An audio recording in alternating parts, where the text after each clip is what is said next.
For October the 6th, 2023, we talk about the Lamplighters League, Cocoon, Resident Evil 4 Separate Ways, and much more.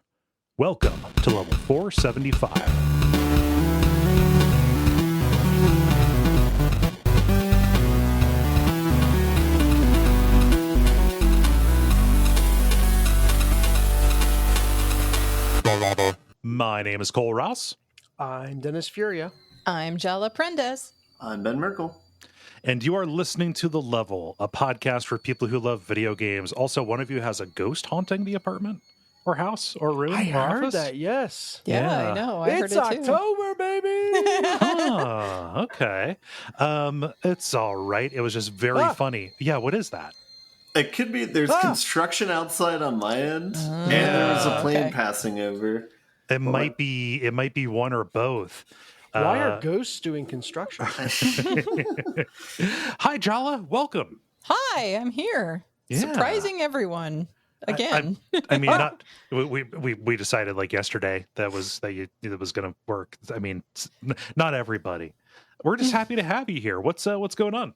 Well, aside from literally everything blowing up in the last month, which is why nobody heard from me in a while, I started Muay Thai class. Yay! Nice. Learning the combat arts. Yes, so that way I can channel my frustrations appropriately. Yeah, learn how to throw elbows. Yes, indeed. Yeah, that's cool. I mean, so I've never taken a martial arts class, so I do not know like what the process of like getting started is. Like, do you go into like a beginner's class? Do you sit in a few kids classes and just kind of work your way up through the level ones by fighting the kindergartners? Yeah. It's all a ladder. You got to start somewhere. Right. No, actually, so I spent a lot of time. So I decided the way that I do. One day I just was like, "Hey, Dave, we should do Muay Thai." And Dave says, "Yeah, we should do Muay Thai." And I say, "Okay." So I start looking for places that have Muay Thai in my area. And I was looking through a whole bunch of them, doing a lot of research. And there was one that has an Ajahn, which is like a higher rank than any of the other people in this area that are teaching. And he is teaching at an actual Buddhist temple and, teaching the tradition and the culture as well as the actual art itself. And so that was exactly the kind of thing that Dave and I wanted, was something more like traditional, not like, based on, ooh, you got to buy into this stuff and do the competition rounds and stuff like that. So we ended up going there. It's a bit of a drive, but Ajahn is going to be offering us some extended classes on the weekends so that we can, get our bang for our buck for having to drive as far as we do. Everything is cool. The interesting thing is that Dave took Kempo previously and was on the path to becoming an instructor, but then dipped out because of, again, all of here you have to sell packages to people and you have to be all like focused on the competitions because that's how we make money for the school and this, that, and the other. No. And that was not, he was there for the love of the thing, not for all of this. Right. So he dipped out of that. But he has a lot of familiarity from Kempo. It's a different form, but some things are really similar and other things are absolutely different. So the same thing I actually find to be true for me when it comes to Taibo, because y'all know, and listeners who haven't, heard me mention this before, because it's been a minute since I mentioned it, I used to teach Taibo, which is a fitness art that basically popularized what would become cardio kickboxing. And it mixes Taekwondo and boxing, but all of the moves are adjusted so that you can chain them into basically infinite cardio combos. And so it was developed by Billy Blanks so that he could increase his cardio capacity and everything in his training. And that's how he used it. And then he's like, hey, I can bring this to other people. And then, it became a craze for a while and then kind of died down. But I taught it for a long time. And although the actual classes that I would teach and other people would teach were just like that fitness form that you would see on like all the Taibo videos. When we were actually at the certification boot camps, Billy taught it like it was a martial art. We had kata, we had pad work and gloves and hand wraps and all of that. We focused on getting into the proper forms for the different fighting stances and so on and so forth. So when I got to Muay Thai, I was really surprised to find out, guess what? All of this stuff really it's not 100% the same, but a lot of it is very similar to what I was doing before. So I'm having to adjust, like my hands want to go into boxer triangle rather than the Muay Thai hand position. And like my body wants to, shift into the Taibo stance rather than the Muay Thai stance and things like that. But like I'm slowly working on fixing that. We can only go once a week because it's so far. But Dave and I have been trying to practice during the week when we have time. So we will see how things go moving forward. But we will be participating in a festival at the temple for the school's 20th anniversary coming up in November. Nice. And it's the Loy Krathong Festival, which is a Thai festival. And it'll be very cool. Well, that sounds like a lot of fun. I have one more thing to add about that now Sure. that I think about it. So one time we were out there and we were doing some warm-up practice and drilling some stuff. And then one of the monks came by, and I don't know where this monk pulled it, but he pulled out of his saffron robes a cell phone and started to thank record God. us. I thought that was going to go another direction. No, yeah. And so he started to record us. And then, like, when he was done, the cell phone disappeared and I don't know where it went to. So then I was like furiously Googling, trying to figure out where he stashed it because they don't have pockets. So I ended up like Googling around, and I found out that underwear is optional. They don't have to wear underwear under there. That has nothing to do with anything. I just found that out. But in talking to other people, I found out that in the saffron robes, there's a certain part of the fabric, of the upper fabric, that folds in such a way that it kind of makes a pouch, and you can kind of stick stuff in there as if it was a pocket. Okay. So that's probably where that went to. And I'm like, okay, because I was like, I guess he's stuffing it in the belt or something, because I don't know where else it's going. So I've been playing too much Baldur's Gate because I immediately thought magic pockets. Just went to another party member. Oh man. So anyway, that was just my whole giant, like I'm here asking the important questions. Where did the monk put that phone? Yeah. Anyway, how's everybody else? Ben, you have a fitness accomplishment. Yeah, so I just got back from Portland literally like 2 hours before we started recording. I think I talked about this last week. I did a half marathon.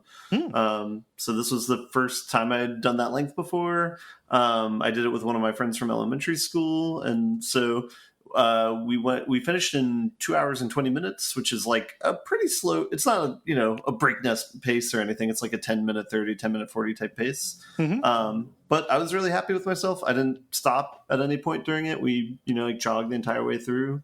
And yeah, it was a lot of fun. It was the first time I've run that long. So yeah. I will say, Ben, that you should never feel weird about having to stop or stopping, because yes, when you do, like, that helps you actually to run faster and further. So, don't feel weird about, ever stopping if you ever need to do so. But that is very cool. Congratulations. I did go in with the mindset that I was going to listen to my body. So if my body started hurting, then I was going to stop. But I think just the adrenaline from the race and everything, and the little snackies that I got along the way, just carried me through. It's super fun. I mean, especially if you've got like the right crowd going. I mean, depending upon the race, sometimes they have like bands and dancers, and all these people are cheering you, and it just gets real exciting, very fun. What are you going to say to your body tomorrow when it's like, what the hell, man? It has already been rebelling. I think I woke up like 4 or 5 times the night after the race, like just to drink more water, go to the bathroom, get more water, drink more water, go to bed. So What part of Portland did the course go through? Because there is variability on the hills depending on which side you're on. Yeah, the elevation wasn't too bad at all. There was only a few hills, but it wasn't that bad. It started downtown on the west side of the river, and went southward, crossed, and then came back up. But yeah, overall, I forget the exact amount, but I think it was under like 200 feet elevation difference, like all the way through. Yeah, over that distance. Yeah. The worst it got is at the mile 22 or whatever 13.1 minus 5 is. At that point, they had like the steepest hill that they had, and there were people who just had tables of beer out that were offering that to runners. Yeah. So, Yeah, that was I pretty was- nice. That hit of sugar and like carbohydrate might actually be useful. Maybe. Except that the alcohol is diuretic, but that's okay. Yeah. I think they were passing out Rainier, which is pretty close to water. So I think that was like how they tried to find a compromise. But yeah. Well, like, I would definitely always run with a hydration pack, but especially like with where I live, I have to. Yeah. So like, I like that because ideally you can just like sip on some water the whole time and not have to, rely on the stops and get a little cup or whatever. You can just have your little sippy sip and move on down the road. If you need to, you can take salt pills or, gels or whatever it is that you use for your fuel. One of my favorite mini games is like trying to drink the water or Gatorade or whatever without stopping and then binning it. So it usually just ends up in you splashing it on your face and then continuing on. But that's another plus for the hydration pack because you have a little tube and you just have to bite like a bite valve and you just suck it up and move on down the road. You're good. Yeah. And when you're not, running an event, you can use it for everyday wear to hold Kahlua or something. Well, yes. Indeed. It sounds like we're all finding our bliss. Well, congratulations. That rules. I know you've been preparing for that for a little bit. Yeah, man. Super appreciate it. One side note, we went to ground control yesterday, and so I thought of you. The Lost World cabinet only had one gun. One was down, so it's very sad. Aww. Yeah, that's too bad. I was going to make a crude joke about where that gun is, given how the Lost World cabinets are only used for fucking. They got I the assume curtain. that either you or Gary broke it. So No.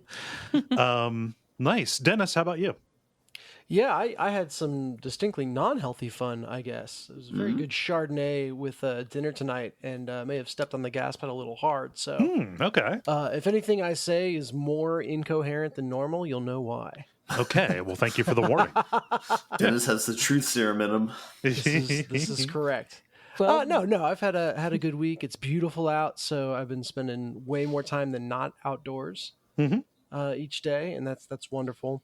This is like the trap time of year. So this is PSA, where it feels amazing in the sun, but that sun will still burn the fuck out of you. Yeah. So do your sunscreen even if it's comfortable in the sun. I was at my niece's tennis game, her last tennis game of the regular season, and I was sitting out, and boy, you could just feel it all up my right side from where the sun was. It was pretty raw.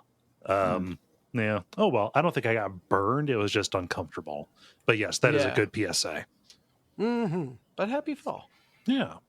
No, the nice weather got me to pull my old bike out and try and ride it, and my weight loss is to the point where I can like ride it okay. Yay. Which was sweet. Yeah. So worked my way up to about 3 miles, which is basically nothing on a bike, but still something, So yeah, I don't know. Nice. Greater than zero is I always was going to good. say anything is better than nothing. So Yes, greater than zero is good. So enjoying the outdoors in addition to going and doing some walking hikes. Just basically, I learned about a new path. I'm like, oh well, I guess I'm just going to go there. Cool. Walk that shit. Got 100% this area. Yeah, I get bored. I get bored so easily. So like, I did a paved path yesterday, which was only saved by the fact that it went around a big lake, which was good. But yeah, I tend to prefer the woods paths as they were. This wasn't this past weekend, but the weekend before, I did 5 miles in the woods with like 550 elevation. woohoo. Nice. Are you listening to something while you walk, or are you just walking with the sounds? Oh, of nature? I'm just out there. I'm out there paying attention, listening for Just deer and vibing. squirrels and stuff. Yeah. Nice. So Nice. Yep. That's the best way to do it. Yeah. So, I don't know. That's what's going on. Just enjoying a little bit of the good weather here. Nice. I think that we should talk about video games. That's probably going to be a good time, I think. And we ought to get started with the regular kind of show, what with the grind, the multiplayer, and the end boss. And why don't we get started with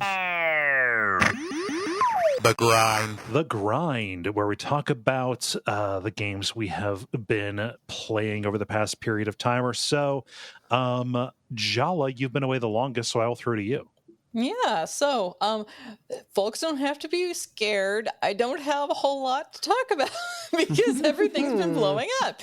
I only have a couple of things to talk about today, one of which is very short. So, first thing is SIMULACRA 3. This is the third game in the SIMULACRA series, which I have been reporting in about at random whenever I play them on this show. So, SIMULACRA 3 is a found phone murder, mystery, and horror game developed by Kaigon Games and published by Neon Doctrine in 2022 for mobile and Steam. And I bought it, I don't know if I bought it in 2022 or earlier this year. It's been on my phone for a long time, and I only just got to it as backlog accumulates. However, I did finally get to play it. So the dev description from the Steam page for this is, the once charming town of Stone Creek has seen better days. People are vanishing into thin air, leaving nothing behind but strange symbols where they were last seen. With the police baffled and the populace terrified, rumors swirl that it is the doing of the Beldam, the ghost of a witch that once haunted the streets of Stone Creek. You are the intern at a local paper, tasked with assisting the town's star journalist, Ruby Myers, on her investigation into the disappearances. Your only lead is the phone of the missing Paul Castillo, a software developer and amateur historian of the town, one of Ruby's sources. While Ruby does the legwork, your job is to hack into Paul's phone for any clues left behind. New apps, exciting features, and fresh terror await those who delve into the darkest corners of the digital realms as you investigate the Beldam of Stone Creek. So, this story follows your investigation with Ruby unlocking what happened to some of these missing people, in particular, of course, Paul, but also a man named Jeff, who was Paul's co-worker, and that just kind of starts unraveling a bunch of different stuff, different leads that you are investigating as you go. And this title is actually the least horror of any of the games in this IP. It's not really as scary as some of the other installments. Particularly, I would say, one, because one was the first one in the series like this. But two, also had new ways that it was creepy. So this one, though, it's not really creepy. It's more of a murder mystery with like some supernatural stuff going on. But it does have new mechanics, which is cool because the first three games have very similar mechanics, mostly dealing with talking back and forth with people via chat and selecting responses, digging around in different apps, social apps and stuff of whoever's phone you happen to have, trying to find clues in their email and their web browsers and everything, and, you know, advancing the plot that way. But this one includes a map where you can unlock new locations by solving some puzzles using information that you gather during your investigation, and kind of like a location-based Twitter analog where people are like commenting on different. It's kind of like a Facebook or a Twitter for like spots. So like it's all tied to each of those locations. Have we forgotten Foursquare so soon? Yeah, I was gonna say that sounds a lot like Foursquare.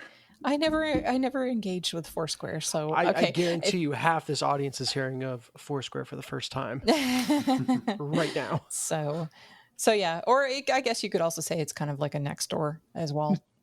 Anyway, how much racism is there? Yeah, right. So anyway, there's also a neat mechanic involving security systems, security cameras, and trying to help somebody escape a thing. So that's a pretty cool section of the game, but I don't want to delve too far into that because that will be spoiler territory. However, I will be doing an episode about this as an IP, Simulacra as an IP. That episode will be coming out around Halloween on Jala-chan's place. So, but anyway, the theming on this one veers off the thesis of the other games a good deal, and it's much more loosely tied. Like it's kind of a footnote, the way that it ties into the other ones. So, yeah, I was going to ask how in continuity it was. It's not really. A lot of people gave it like really negative scores, but I think it's because they really just were wanting more of what the first two games were doing. And this one is just something different. And whenever you do anything different, people are going to fuss. So this one, I don't think that it's a bad game, but I don't think it's quite as memorable or impactful thematically speaking as 1 or 2 or even the freeware Pipe Dreams interquel that they did. Yeah, you really like that Pipe Dreams interquel. I think that I mean of the 3 that you had played at the time, it seemed like that was your favorite. Well, it was mostly because that one was very funny.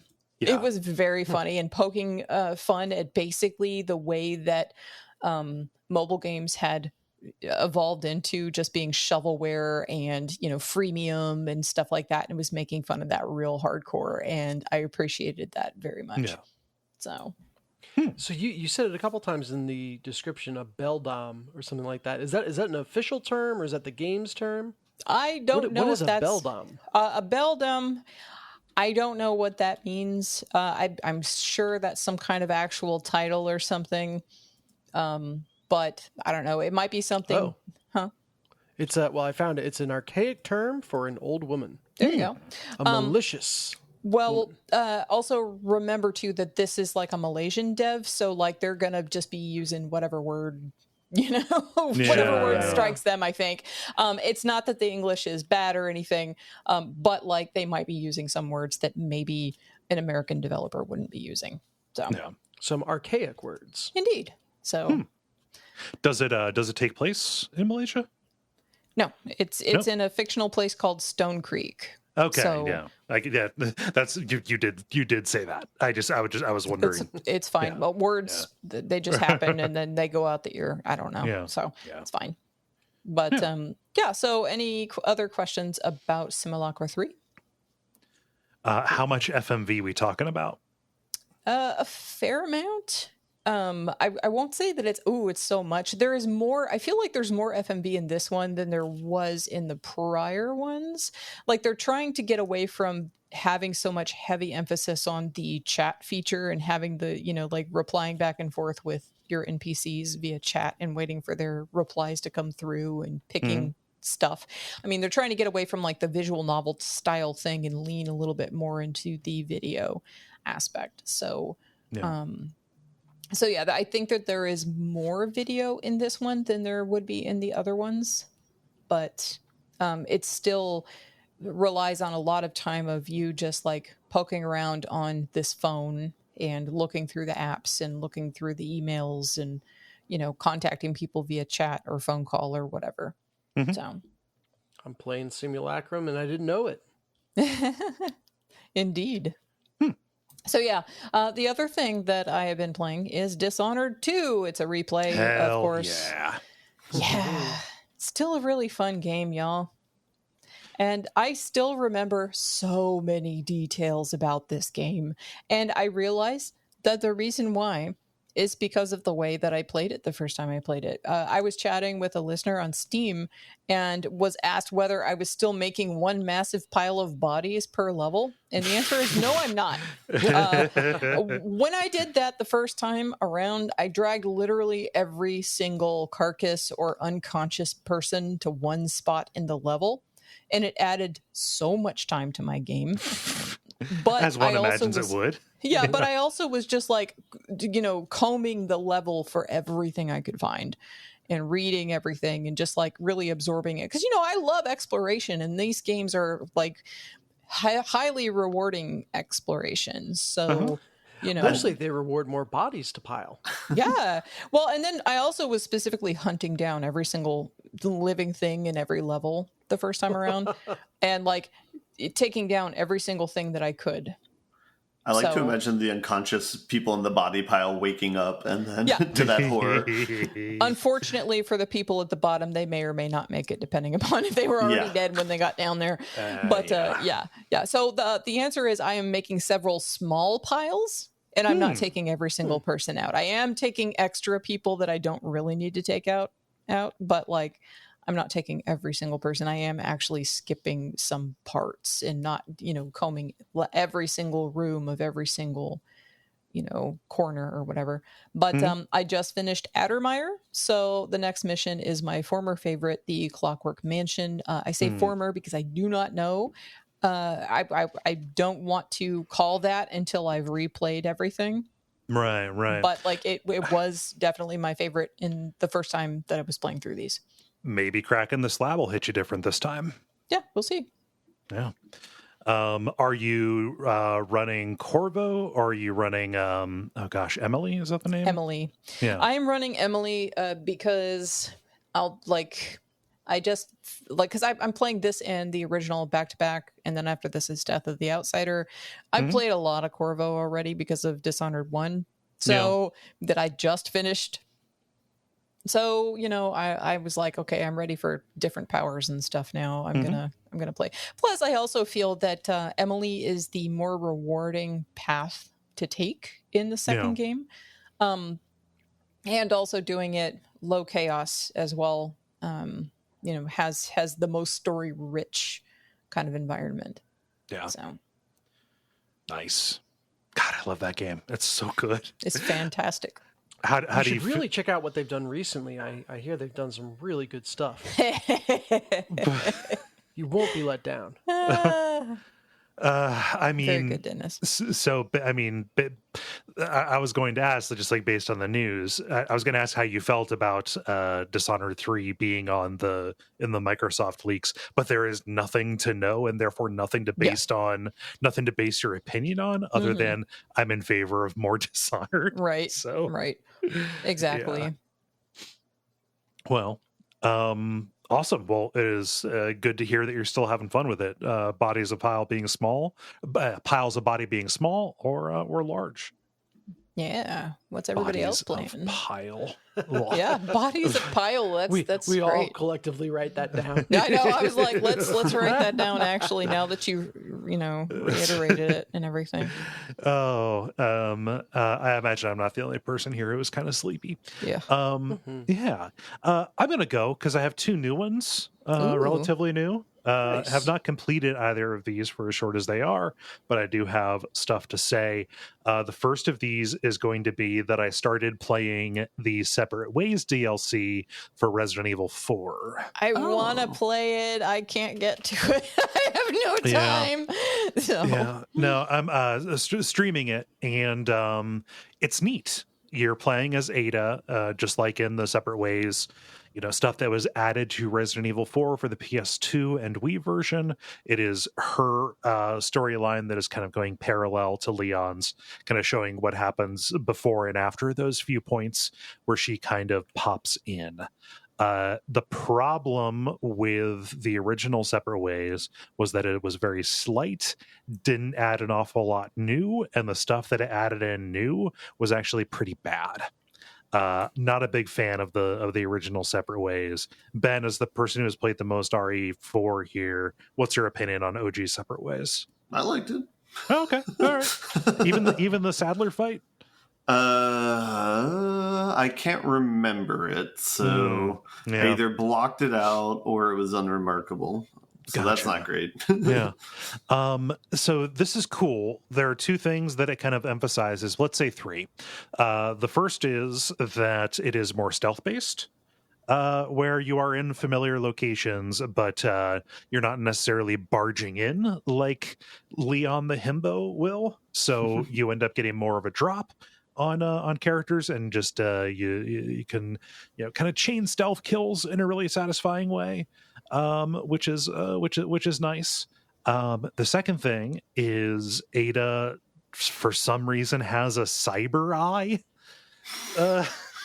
She has like Shadowrun augmentation in her eye, which lets her do some like dumb detective vision stuff, but also lets her spot grapple points for her little grappling hook. And there's some good boss content that uses that, but also it is a way to get around levels quicker. And even like, I don't know, like make non-combat escapes. Like you do not have to fight and kill everybody, which is welcome. Feels a little bit more in line with Ada's overall style as the secret agent. Jala? Hey, Cole, would you say that Ada has enhanced eyes? Yes. Oh, no. Did we discover that that's what it's actually called when Corvo uses it? Oh no, it's not. Remember, I was actually. Yes. Oh, it's like or hot dies or something like that. Like somebody pulled that audio and then enhanced it and slowed it down so you could hear what they actually are saying. And it sounds like it's been made up. Yeah. Yeah, she does have at least one enhanced eye, which is a little weird. The presence of Wesker in this is disconcerting because it really feels like they're aiming us toward RE5 as the next remake, which I'm not crazy for. I'm a Code Veronica partisan.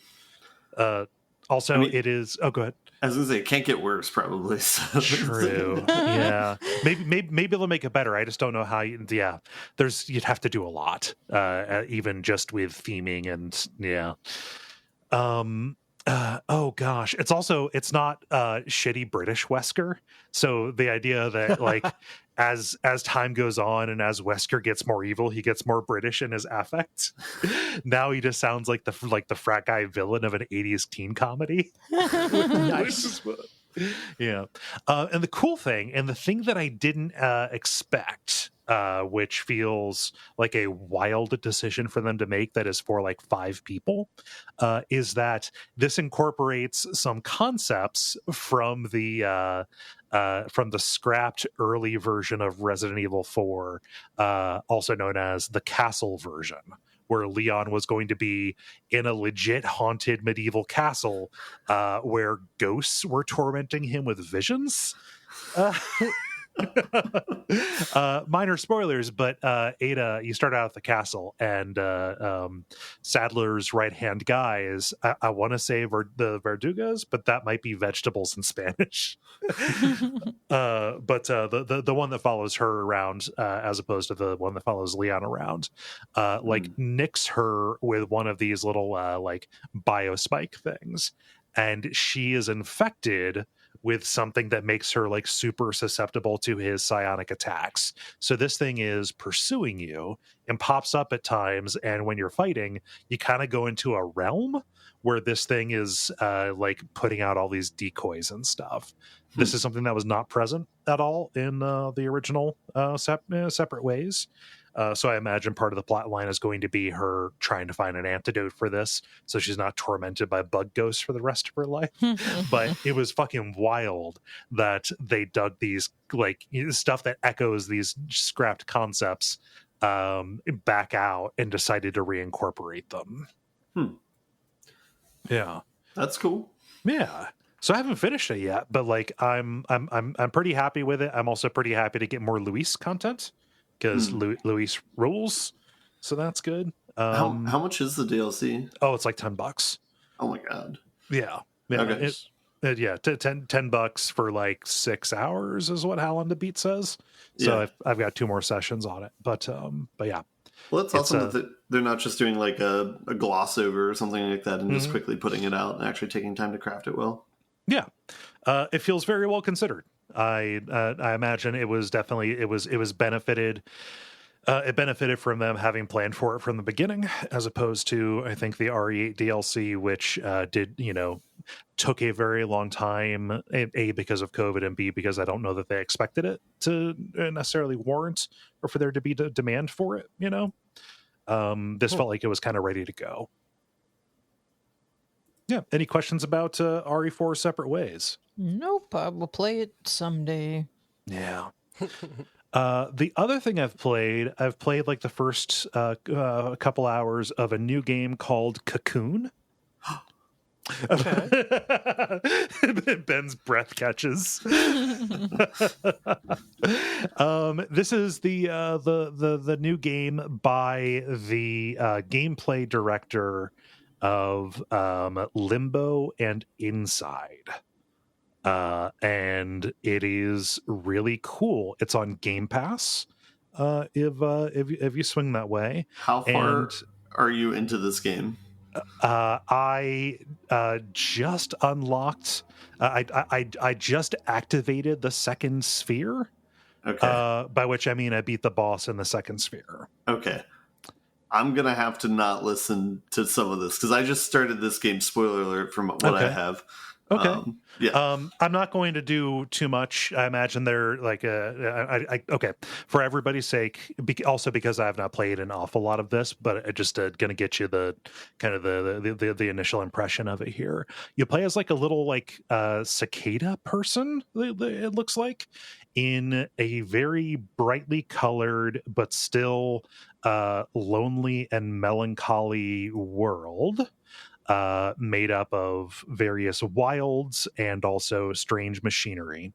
This is a top-down-ish puzzle game, is what it is, like action adventure puzzle kind of thing, where your interaction is very simple.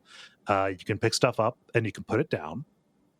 And initially you're solving very basic puzzles, trying to discern what this machinery does, looking for symbols to input codes, things like that. But then you reach a little pad and your character just kind of like flies up and then it flies into the screen. And it turns out that entire world that you have been going around in is in fact contained in this little colored orb. And this orb can be used to A, power different machines, and B, once you beat the boss that inside of it, the orb will have different effects that will kind of be active as you are carrying it around. And also a completed orb can be taken into another orb to be used in there. And suddenly you get all kinds of recursion where you are solving puzzles based on getting to a certain point in one world, figuring out a way to jump out of it, and carry and shuttle these things around to get in to solve a roadblock, and then get back in with whatever you need and solve a puzzle in the other world. So it seems like something that is going to very quickly get out of hand, but it feels very ingenious to me, and definitely a lot more mechanically interesting to me than Limbo and Inside, both of which are fantastic games in their own right, but definitely kind of hearken more to like Out of This World, Another World, cinematic platformer kind of things.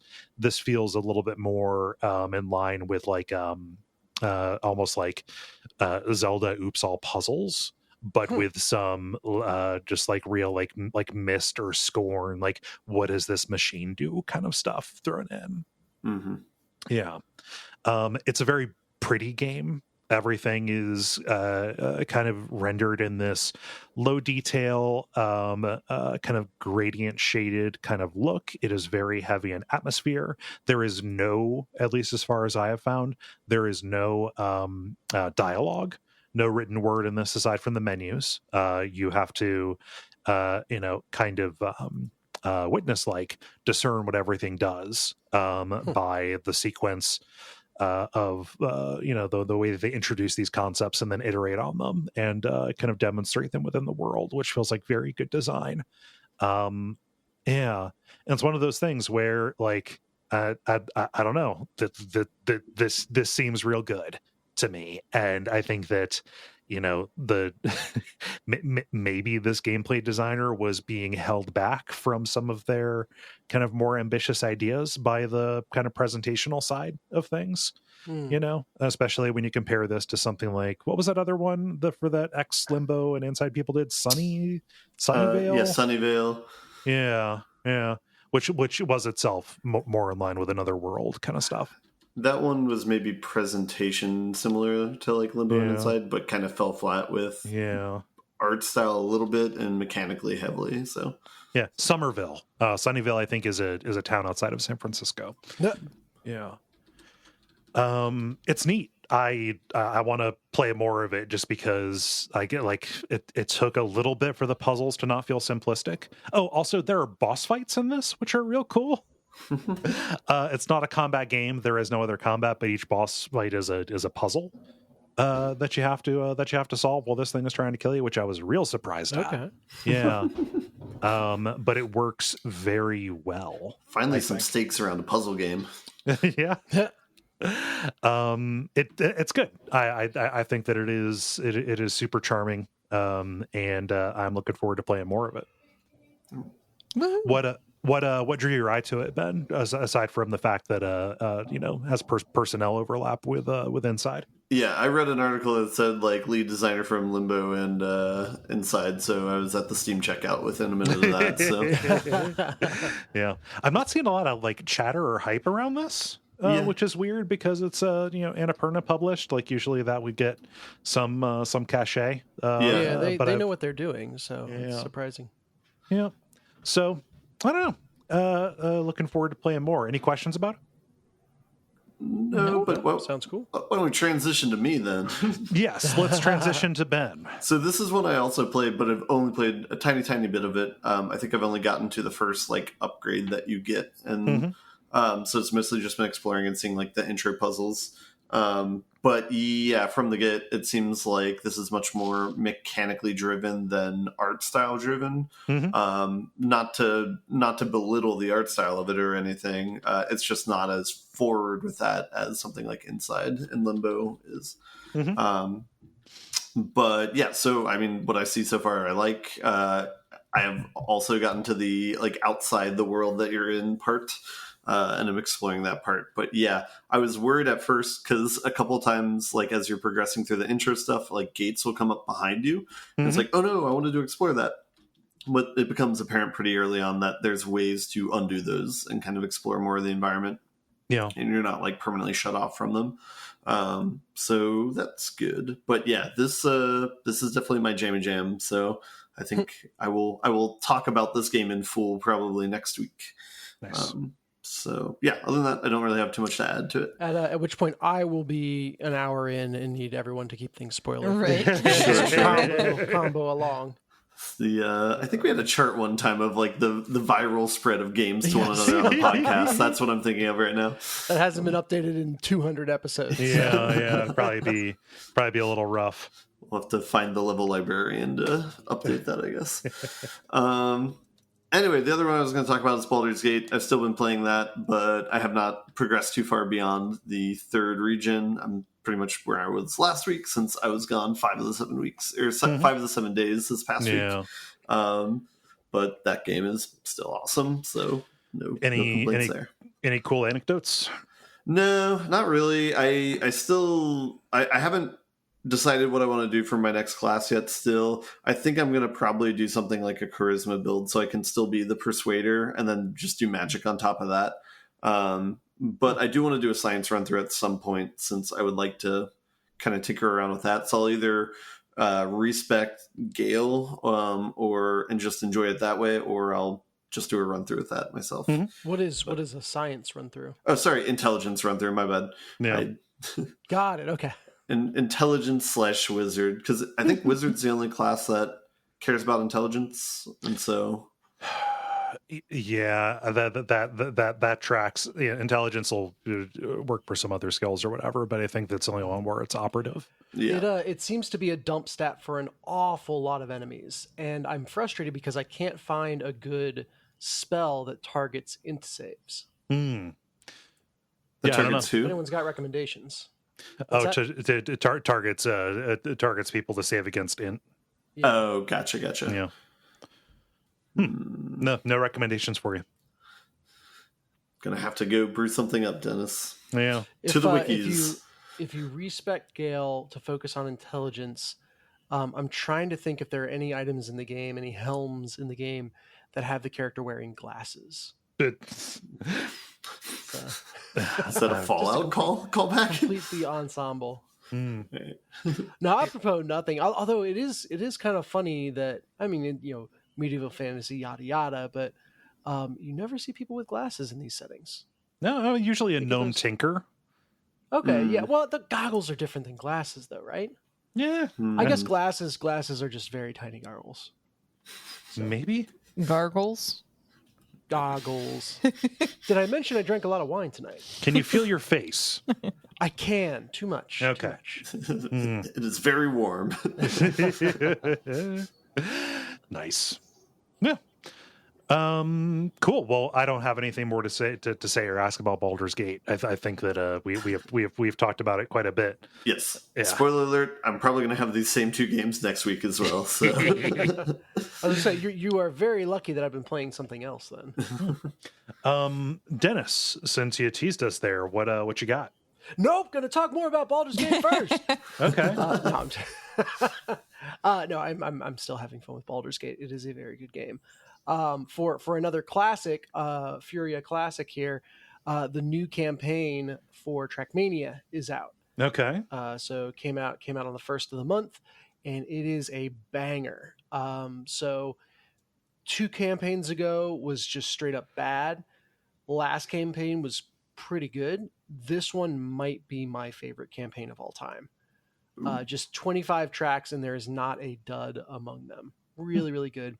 And people were kind of complaining before this season launched that they weren't introducing any new blocks, like track making pieces with this season. And that it doesn't always happen, but it usually happens that there's 1 or 2 or more new pieces to build with. And man, if they can churn out this quality of track by not focusing on adding new things, you don't ever have to make a new block again. These maps are awesome. Mm-hmm. So, check out Trackmania. It's free to play. It is extremely good. I don't want to know how many hours I have in the game at this point, but there will be many more, judging by the quality of this campaign. Nice. So, for someone pretty unfamiliar with the game, is there a way to quantify like what makes a good map on Trackmania? Oh man. Yes, I'm trying to think of a way to put it to someone that's not like intimately familiar with the workings of the game. I think basically it's a map that has fun ideas while still rewarding skill. Okay. Like you can make a map that rewards skill, but it's just a bunch of technical turns slapped together, and it's like, okay, well, this feels like it was randomly generated, and there's nothing wrong with it, and it takes a lot of skill to get through, but like I don't know, it doesn't feel like it has any inspiration. And then there are maps that have very fun ideas, but it's all kind of janky or makes it so that's kind of a crapshoot how fast you're going. It's like, oh, well, you kind of just have to send it off this jump and close your eyes and hope you land perfectly. And gotcha. That makes or breaks your run. And so something that is high skill or rewards mastery, I would say, and plus, does something creative in a place or two. Okay. Is really fun. So yeah, and I think a lot of the tracks that I've played in this campaign, do stuff like that. I'm comparing it to a mini golf course in my head where it's like windmill randomness bad, but like pipes that shoot in the right way good. No, that is a very apt comparison. Trackmania is the mini golf of racing games. I love it. That is 100% true. 100% true. But yeah, so new stuff for that. Check it out.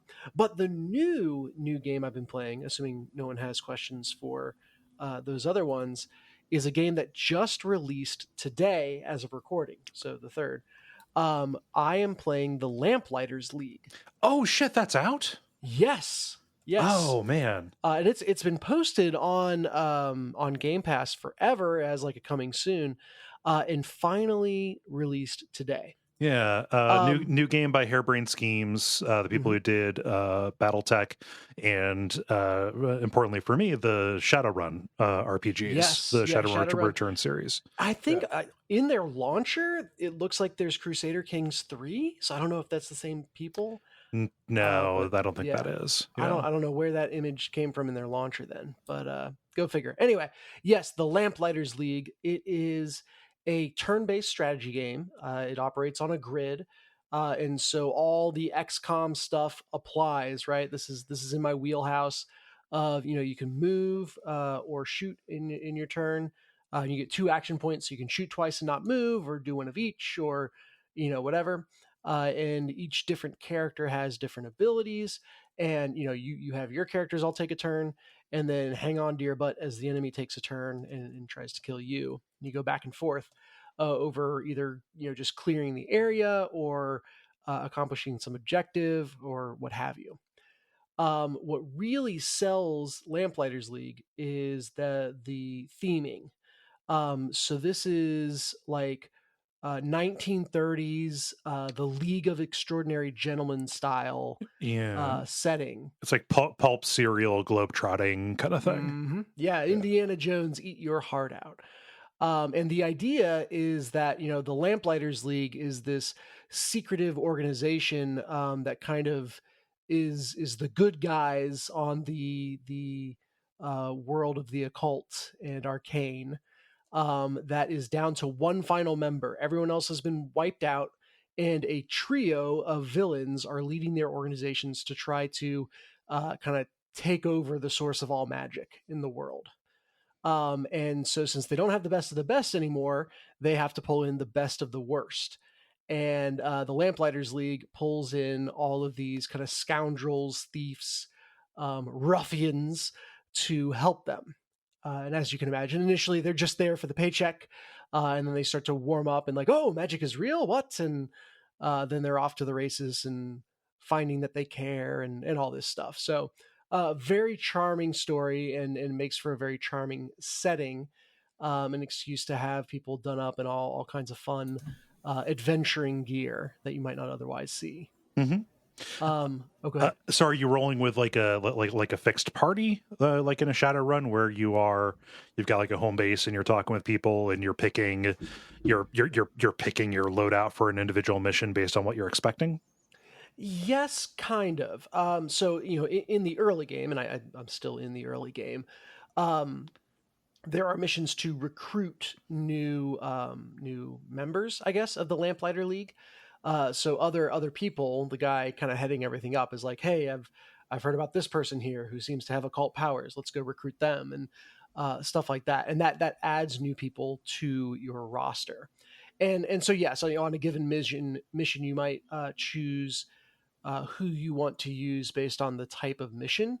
For me, at least, though, it feels like you kind of find a play style or a combo of people that you like. There are 3 broad classes. Let's see if I can remember. There are sneaks, bruisers, and saboteurs are the 3 different classes that everyone kind of broadly fits into. And so, each one can do something that the others can't.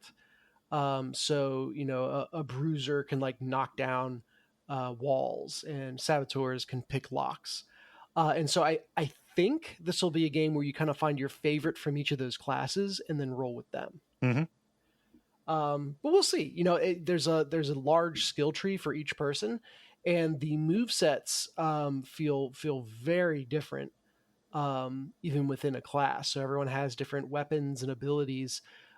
So that keeps things interesting.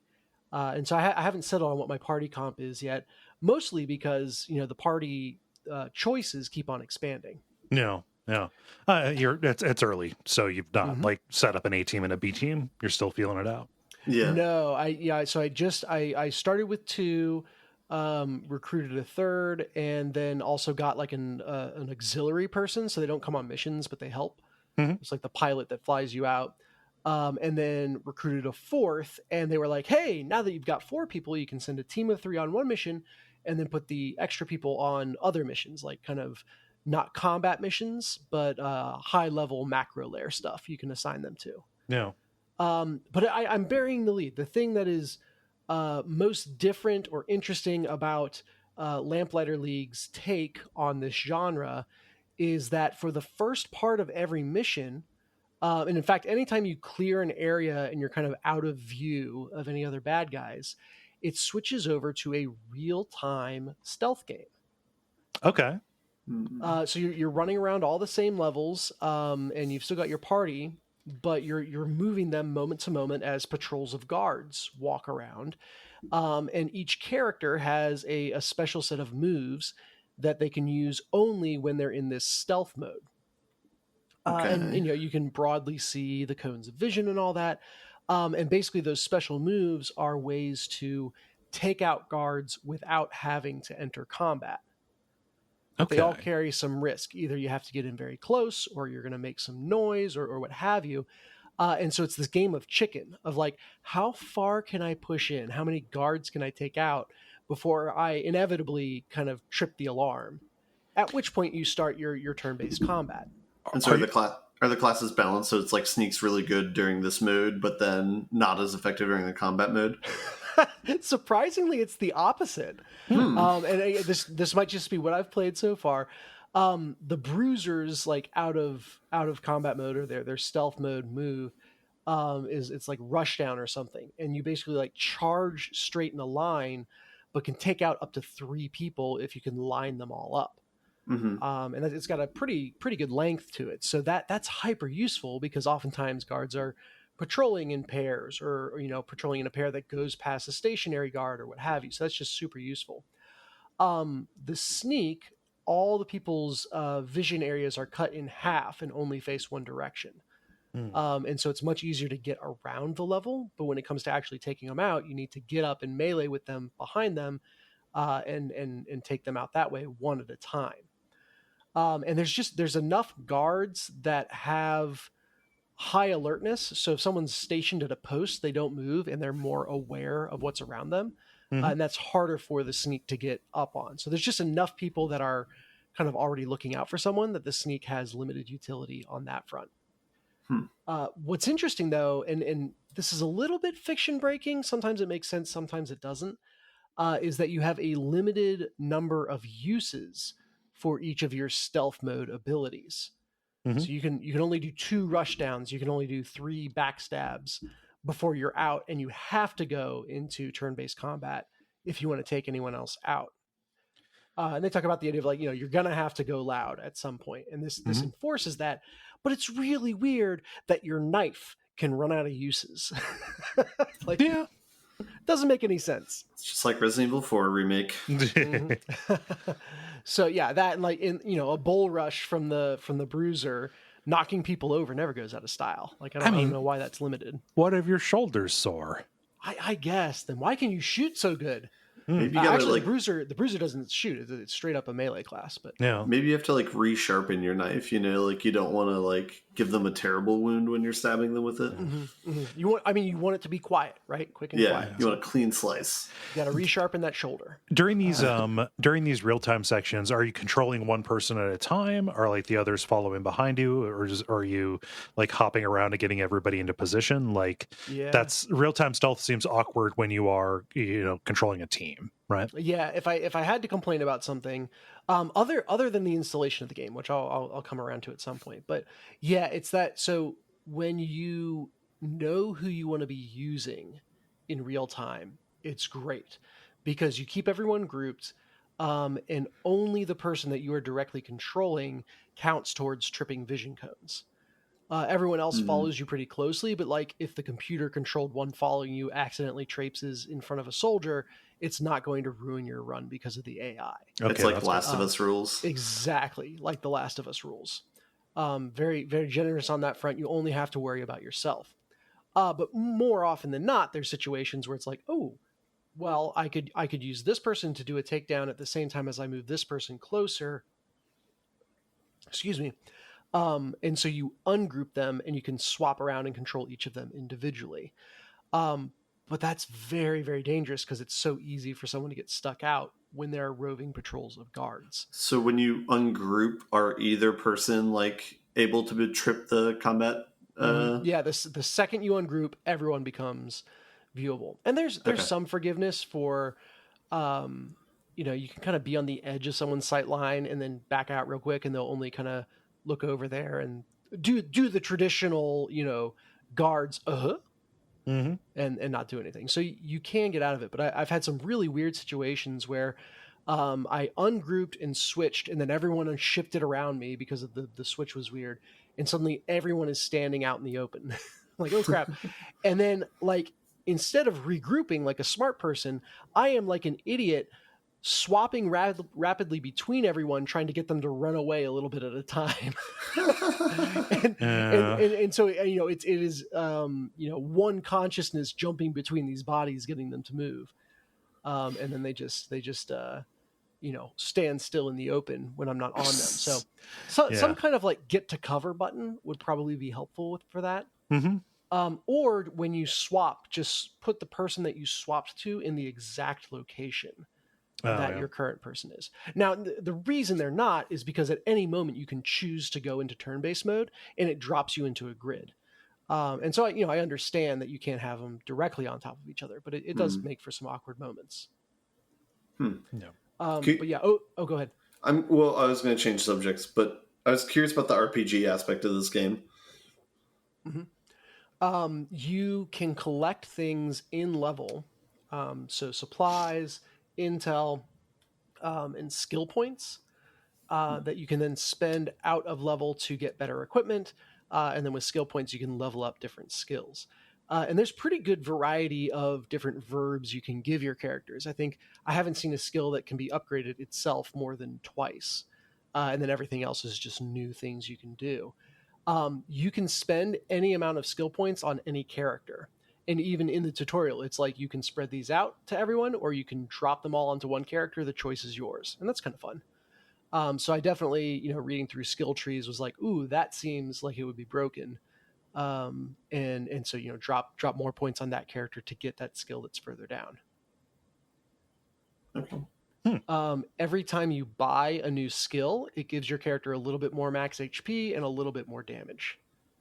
So there definitely is some kind of ongoing progression. And I assume like the skills are like higher cost the further down the tree you go. Yeah. Okay. It starts out at 1, then it's 2, then it's 4, etc. But yeah, so really, really interesting idea, cool setting, and the moment-to-moment gameplay has been great. I'm playing on the normal difficulty, and it feels impossible to do a mission perfectly, right? Yeah. In XCOM, generally, it's like, man, you're either perfect or you're dead, and there's no in between. Lamplighters League thrives on the in between, where it's like, okay, I'm going to take some chip damage. It's okay. There's not penalties for that at the end of the level. Yeah. And it's more about like making the valuation of, is this better positioning for my offensive move worth the fact that it means I will probably get hit in return? Or there's a higher chance, or, you know, can I afford to take more damage? You can actually find healing items in the level, and that plays out really interesting in combat. Generally, you're trying to pick those up when you're walking around in the free roam mode, but in combat, sometimes it's like, I need to get to a health pack, and suddenly you're kind of running away across the level. So, but it's been really nice to have a game that has a give and take of feeling like damage is a resource that you can spend instead of it's an instant death sentence. Yeah. Or, I mean, something you're going to be paying for over the course of several missions is that person's benched. Yes, exactly. Okay, though, I do have to do a brief rant about just everything has a launcher, everything has a sign-in, everything has an account. Yeah, I figured out why Crusader Kings was on there. It's using the Paradox launcher. Got it. Okay. Yeah. Well, screw that launcher. Stop pretending like you're something you're not. Like, it was so frustrating because at first I was like, I think I have an account for this, especially because I played Crusader Kings at some point, and couldn't get that to activate. So then I was like, okay, well, maybe I can make a new one. And then it was giving me like network errors on their side because I think everyone was starting to play it at once. Right. And that's the other thing. I did the pre-install yesterday. And I forget, it was like a 30 gigabyte game or something. And then there was a 16 gigabyte download or update at launch, 5 minutes after the game became available. So it's like, God, like why did you have me pre-download, and why didn't you have me pre-download this patch? I don't understand. So, excuse me. After derping around with the account and finally seeing like all the way at the top right, there's a tiny little hidden button saying you can skip signing in. Finally got to the game, but I was this close to not even playing it. Yeah, that's irritating. Because the game is fun. Yeah. So Can we not do that? Can we not put everything on a launcher with its own sign-in, please? Man, even Baldur's Gates has it. It's rough. Yeah, Cocoon doesn't Larian have does it. not need a launcher. Yeah, not a fan. But what? But Dennis, what if you want to earn reward points? I know. I would like the reward of not spending 10 minutes trying to figure out my password. Yeah. Doing the you have to wrong password, reset. Can't use a password that's the same as your old password. Doing that dance. Yeah. Yup. Does Baldur's Gate... So Baldur's Gate did that for PC? I don't remember doing that for the PS5, but it might be because it's already linked to your PlayStation account? Yeah, it does it for the PC. Yeah. Okay. Mm-hmm. Yeah. But don't let that overshadow what is a really fun and creative game. And I've said before that, like, I hate trying new turn-based games because I always wind up just wishing it was XCOM. Mm-hmm. That hasn't kicked in yet. Cool. So we'll see if that lasts. How many hours do you have in the game so far? I probably played like 3 hours before we recorded. Okay. So, I mean, I got a good number of missions in. I feel like these games are always a very long rollout of systems. Yeah. So I'm still having new systems introduced, but that's kind of the game. What's like the world map situation that I'm seeing in some of the images? It's been nothing complicated so far. It's just when it comes time to choose your next mission, it pulls up this very stylized map of the world, and you can pick one of several options. And whatever one you don't choose, you don't get to do. So sometimes it's like, hey, you can recruit this person or that person, but not both. Okay. So it's kind of like the events in XCOM. A little bit, yeah. It's unlike XCOM in that I haven't seen there be any cost to traveling further. Okay. So like, it's not, Russia is not further away than South America. Mm-hmm. Yeah. It's all the same. It's just stylistic. Okay. But yeah, good turn-based strategy times. I completely forgot this game was coming out. Mm-hmm. Looks good to me. Snuck up on me, but I'm glad I found it. Yeah. Anything else, Dennis? Those are my games. That's a segment. Multiplayer. Now it is time for the multiplayer, where we ask you a question and you answer. Dennis, what is the question that you asked the nice people? Yeah, we were playing some word games on the Slack, and it just got silly enough that I was like, all right, we got to do this as a multiplayer. So what we're going to do is we're going to change one letter of a game's title to create an entirely new game. So what game are you making? Simple as that. Yeah. And Sean begins with Bark Souls. As a legendary canine knight, it is your job to hunt and defeat twisted, hideous feline monstrosities that have invaded the kennels of Berkshire. Yeah. Woot. It just reminds me. Not gonna lie, I would play that. One of the dumbest WoF sketches we did was Eternal Darkness, but we made it Eternal Barkness. It's right there. Every time Dark shows up, it's right there. Yeah, it is the easiest way to go. Jala, what does Callum say? Callum says Mortal Wombat. Probably a gore-filled platformer with Australian animals. Mm-hmm. This might be hearsay, but I've heard that wombats are just assholes, so it kind of fits. Yeah, wombats poop cubes. I didn't know that, but I do follow wombats on Instagram, like Wombat Rescues, and they're actually pretty cute, and they scratch their booty on like barbed wire. Nice. They are Hardcore. cute, but they are jerks. Yeah. Let's see. Ben, what does Peter say? Peter says, Follow Knight. A knight who returns to his kingdom, a broken and twisted soul. He can only follow his nose to find his true destiny, which is to save his kingdom from a terrible curse and collect the magic Fruit Loops at the end. I get it now. Oh, there we go. Yeah. Oh, Toucan Sam. Toucans weird me out. You ever see them? It doesn't. Have you ever seen their smaller cousins, the Akari? They have like serrated beaks, and they're yeah. No, thank you. No, thank you. One bit. Dennis, what does Dave say? Dave says, Elden Sing, the idle sim of the lands between, with all the lords as the judges. Be pretty hard to beat Ronnie. Mm-hmm. Well, it's hard to beat Ronnie anyway. Yeah. Phil says, open world winter sports game that takes place on assorted planets called No Man's Ski. Yes. Yeah. Really disappointing at first, but then they get their act together. We even had a joke called No Man's Ski earlier. Yeah, I was just saying, leans even harder into the last name bit. Let's see, Jala, what does Case say? Case says, just pause. It's still almost identical to Just Cause, but Rico has a time stopwatch instead of a grappling hook. Oh, that's pretty good. Nice. Good work. Dennis. Wait, this is just Zelda. Ah, man. Dennis, what does Random Sum say? They say, literally thought to myself, I should do something impossible like SSX. Oh no. you made an easy one. Although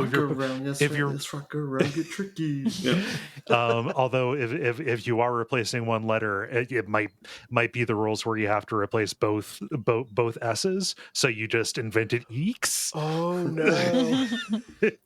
Or you can make X, SFX. it's where you have so many. It's X. So many injuries that you had to become an X snowboarder. Yeah. Let's see. David says, Baldur's Mate 3. I'm sorry, but that didn't really change the game.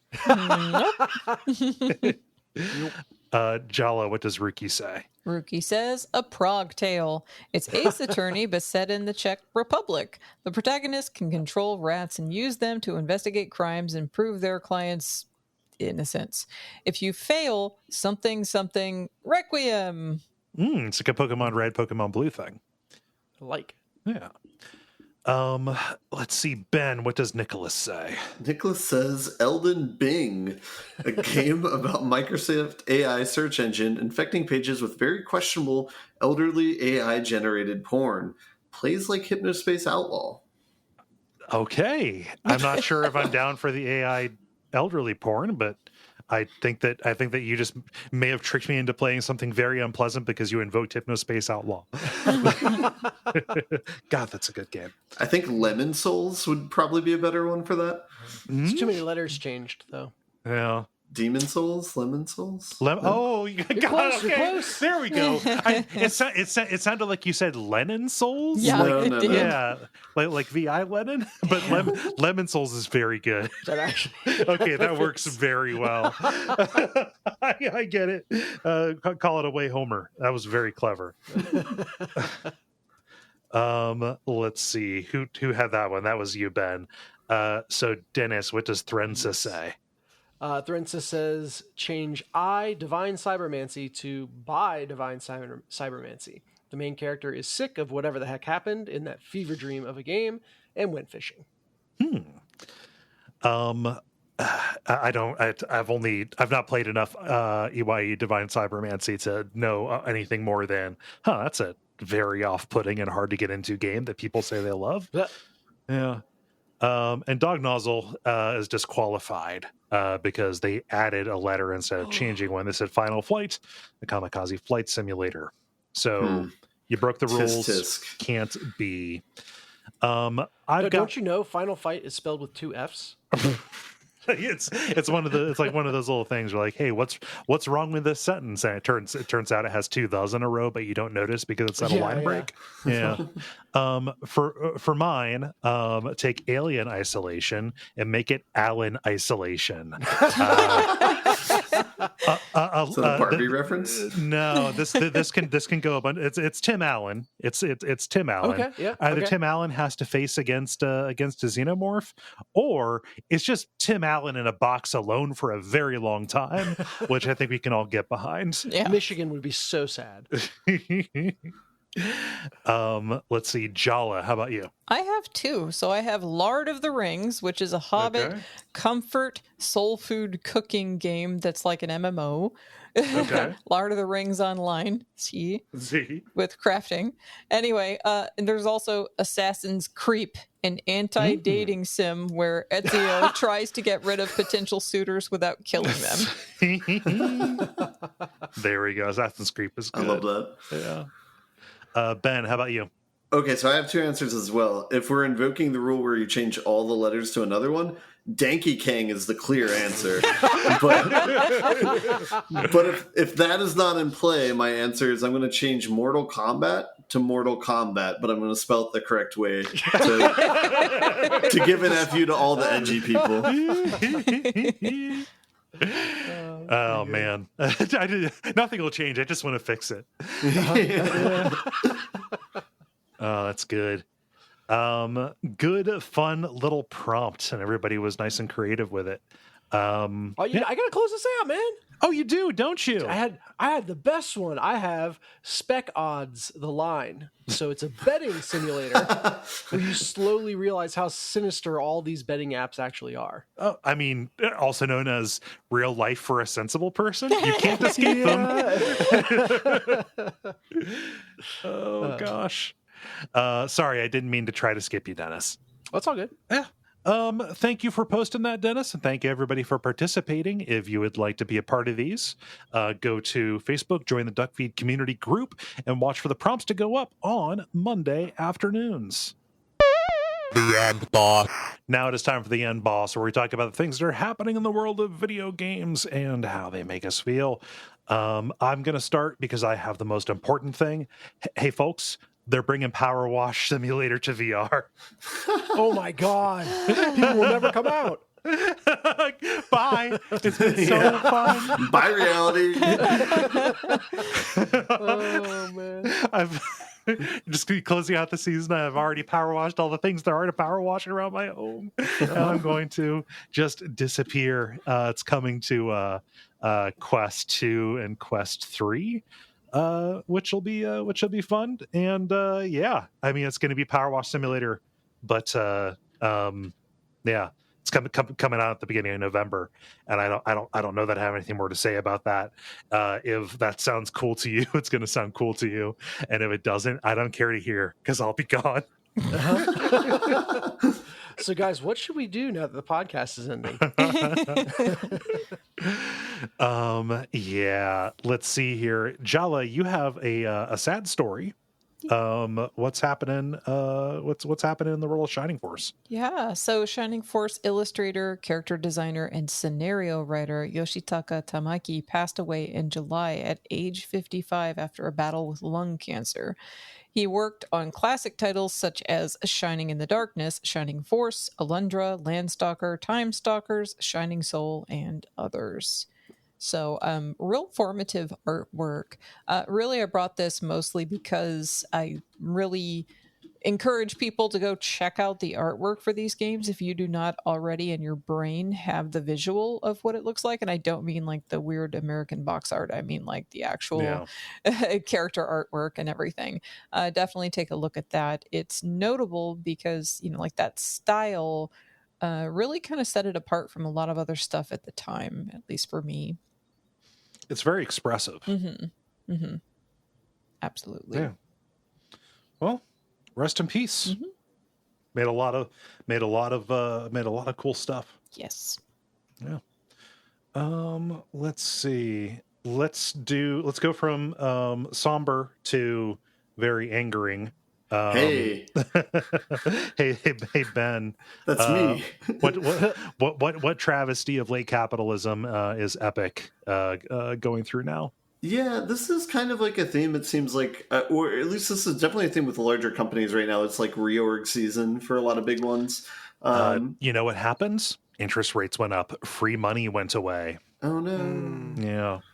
Oh, no. Yeah. So in this particular case, it's affecting Epic as a company. But the article is quite infuriating to read because the main headline story is that they cut 16% of their staff, which is about 800 employees. But some details within the article and the statement from their CEO, was it Tim Sweeney?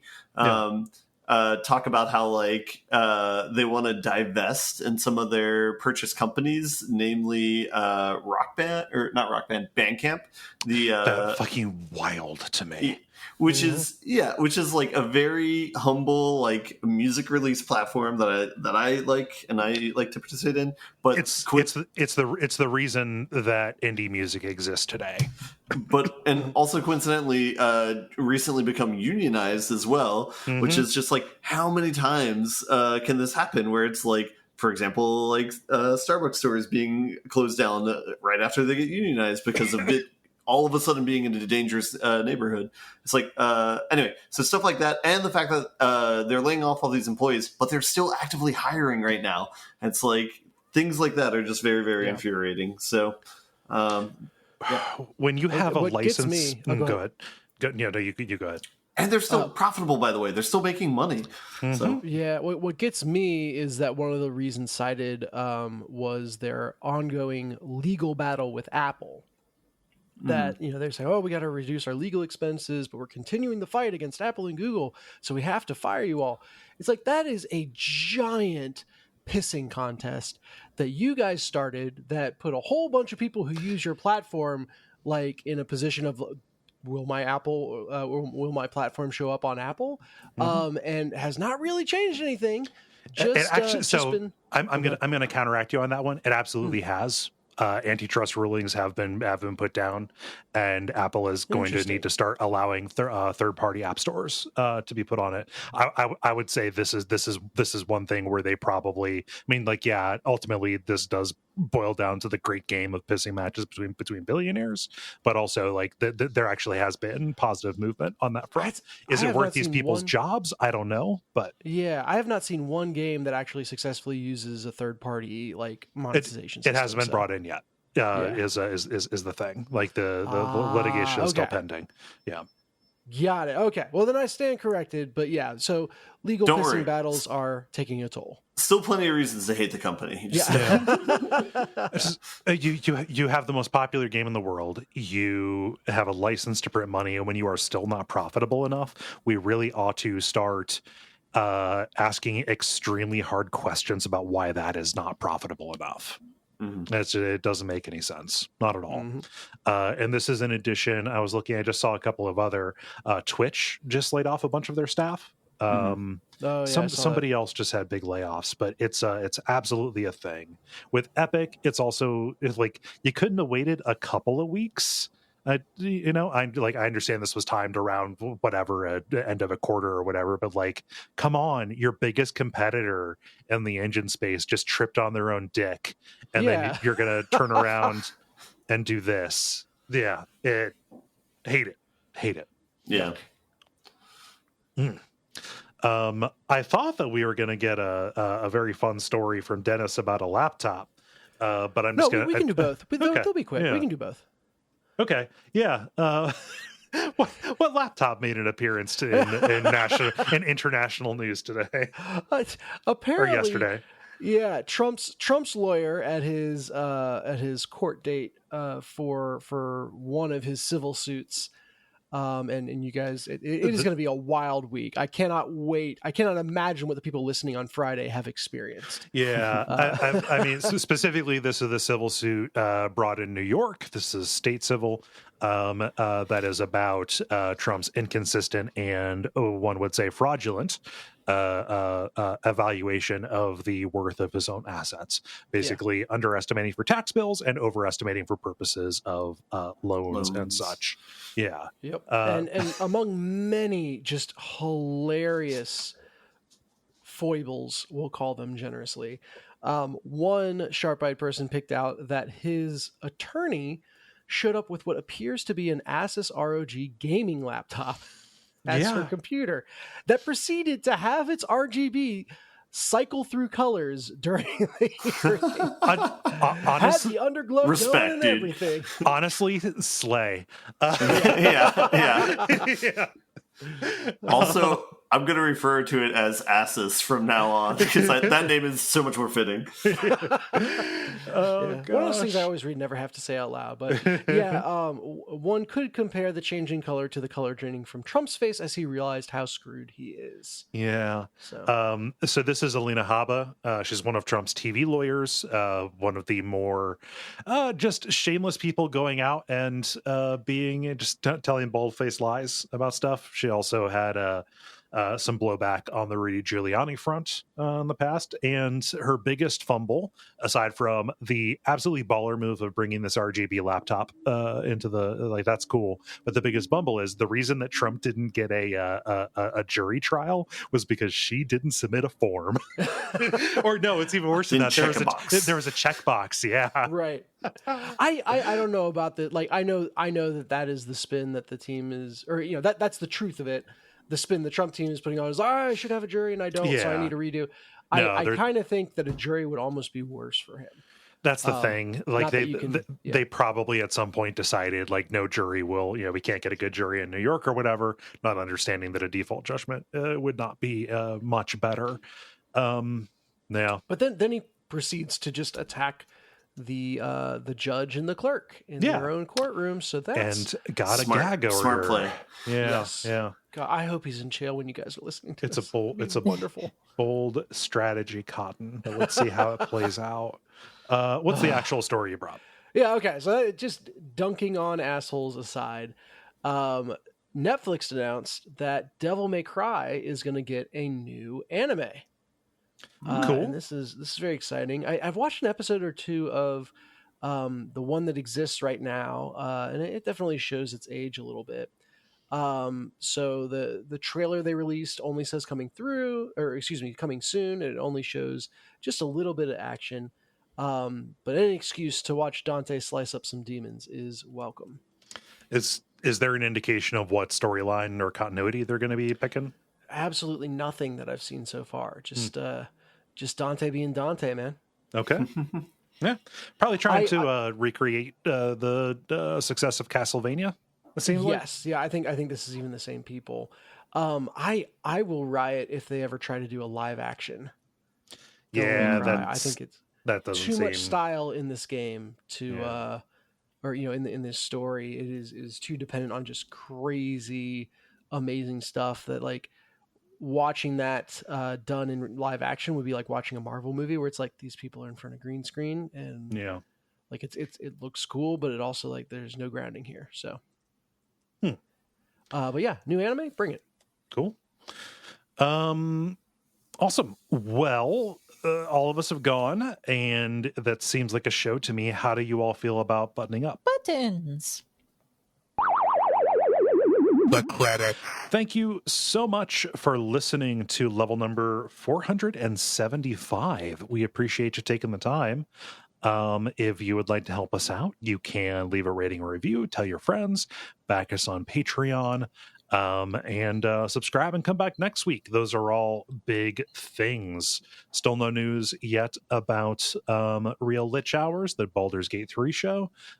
Still waiting on art and getting a structure together, but trust me, you will hear when that thing is about to come out. And news on our competitor podcast will be coming soon. Okay, cool. Yeah. Right, Ben? Yep. I will break your backs. Jala, what's happening on Jala's place? The last episode of my show was on, Tenchi Muyo in Love, an anime movie. And the one before that was on toxic masculinity. And a whole lot of people have been strongly responding to that episode, saying that it is very good, it is very enlightening, this, that, and the other. Mm-hmm. There will be a part 2 coming out next year for that, with the same folks that were on this time. So that's the last topic and the last piece of media. Yay. Yeah. Mm-hmm. And you are patiently waiting for the strike to end, as we are. Yeah. So like the Dishonored episodes, like it's actually kind of good because since everything's been blowing up anyway for me, it's nice to have the extra time. The Dishonored episodes that I was planning to do will be out sometime in 2024. However, Simulacra, because it is a Malaysian dev, has nothing to do with the strike, so that episode will still come out. Nice. Dope. Mm-hmm. Cool. Dennis, you got anything? No, I tried posting the multiplayer this week to Blue Sky as well. Mm-hmm. Got a couple of responses. So if that is a more natural habitat for you than Facebook or our Slack channel, you're welcome to follow me there. You'll get the name in a second, and you'll see the multiplayer prompts there as well. Cool. Well, I've been Cole Ross. You can find me on Blue Sky Cole Ross. I've been Dennis Furia. You can find me on Blue Sky at Furia Games. I'm Jala-chan in all the places you can find me, including Blue Sky, Jala-chan.place, etc. And I've been Ben Merkel. And stick around for some titles.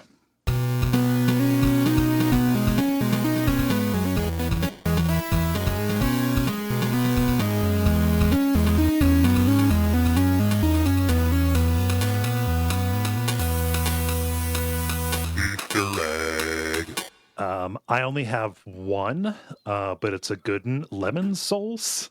Yes. I was indignantly only going to suggest that one since I was told it didn't work at first. Okay. It just went over my head. I was not thinking Demon Souls. It was a Chardonnay blinder. I also have Bodies of Pile and Enhanced Eye. Yes. Yeah. Cool. I mean, it sounds like Lemon Souls to me. Yeah. Does Dennis? Oh, Dennis. I is- also I had Bodies of Pile. I had Lemon Souls. I also had Sharpen Your Shoulder. Oh, okay. But I heartily recommend Lemon Souls as well. Okay. Cool. Well, Lemon Souls it is. It is decided. Gross. I mean, it won't be immediately apparent what it's about. I so know. I'm good. Awesome.